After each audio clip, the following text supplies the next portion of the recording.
Confusion is a luxury which only the very, very young can afford.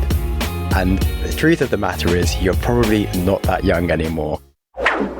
Hello and welcome to the Growth Mindset Podcast. Today we're talking about indecision and confusion and how to get over it.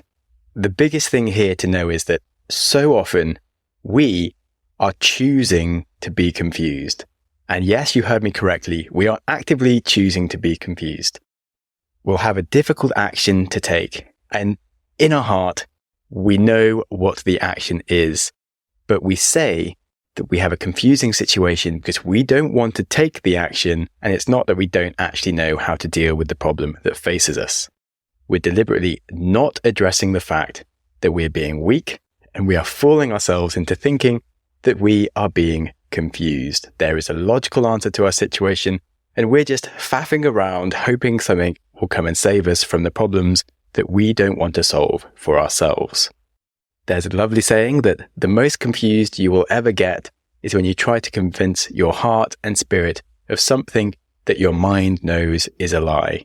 This is a great quote for like love and things, but also often it's just that you have to go and do some work or do something slightly difficult or just make a bad choice, but just get it done and do something. And in the area of choosing to not be confused, I think it's very important to remember that you can't please everyone. And if you try to, you'll end up pleasing no one. So when we find ourselves stuck, we can reframe the situation to give ourselves awareness by completing these two sentences. Number one, the unfortunate truth about the situation is ABC. And then number two, therefore, the right action that I must take is XYZ. It nearly always works, and I feel kind of stupid that I have wasted time not deciding when I do this. And as developers, there's a thing called the rubber duck problem, where we can waste hours not coming to a solution, feeling like we're making a mess. And if we just talk to someone, we'll usually find ourselves going like, oh, well, I've done this and it's causing all these problems. So what I have to do is just go and do this thing instead. And to save ourselves from wasting other people's time, we just get a rubber duck and we say these things to the rubber duck and then we just do it instead of like asking people for help. And this is the equivalent of that, basically. There's a famous example called the donkey that I heard about from Derek Sivers, but I think it's older than that, where there's this donkey in a stable who is very thirsty and hungry, and he's stood in the middle of the stable. To his left is lots of hay that he can eat, but it's very dry and would make him thirstier. And to his right is lots of water, which is obviously water and would solve his thirst, but he's very hungry, so he doesn't want to go and drink water straight away. And he's just stuck in between his two decisions and he can't do it. He's turning left, he's turning right. He's like, oh my God, I'm so hungry. I'm so thirsty. And eventually, after 12 hours, he collapses and dies. And the point is, don't be a donkey.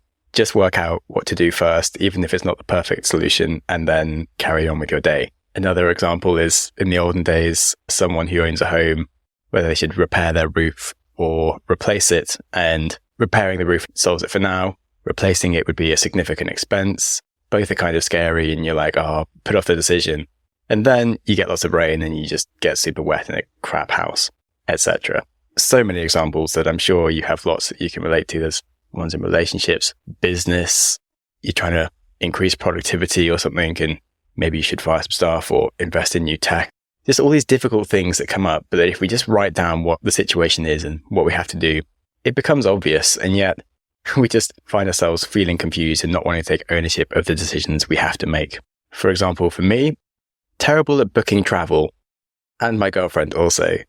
We'll know what we need to do and put it off being like, maybe I'll have some more insights tomorrow. And usually I just have to like talk to a friend that I'm going to visit or something and just actually make a decision. And just the next action I just put off, it just makes things more expensive and more difficult. Looking at bigger examples, there's the Challenger disaster in 1986, where the Space Shuttle Challenger exploded after liftoff, killing all 7 crew members on board. And that was caused by a failure of the O-ring seal. And that was designed to prevent hot gases from escaping the rocket boosters. But the engineers at NASA had expressed concerns about the safety of the O-ring before the launch. The launch was approved anyway, and the people managing it decided not to postpone the launch, which is not so much a decision to do it. It was more just a lack of decision to stop it and do what they really needed to think they should do. There was a known risk lives and millions of pounds were at stake, but it was already in process. And so the lack of decision to like change the process just meant that like the decision was made for them, which then killed lots of people. So this is why health and safety exists and sort of is there to try and make these decisions for you and stop you from doing stupid stuff. But it makes the point that actually often not making a difficult decision leads us to an even worse thing than like doing a slightly annoying thing in the process. So anyway, in case you'd forgotten, the tool here is 1, saying that the unfortunate truth about the situation is ABC, and 2, saying that therefore the right action that I must now take is XYZ. And then you can just clear your thoughts and accept the current state of things and just start working.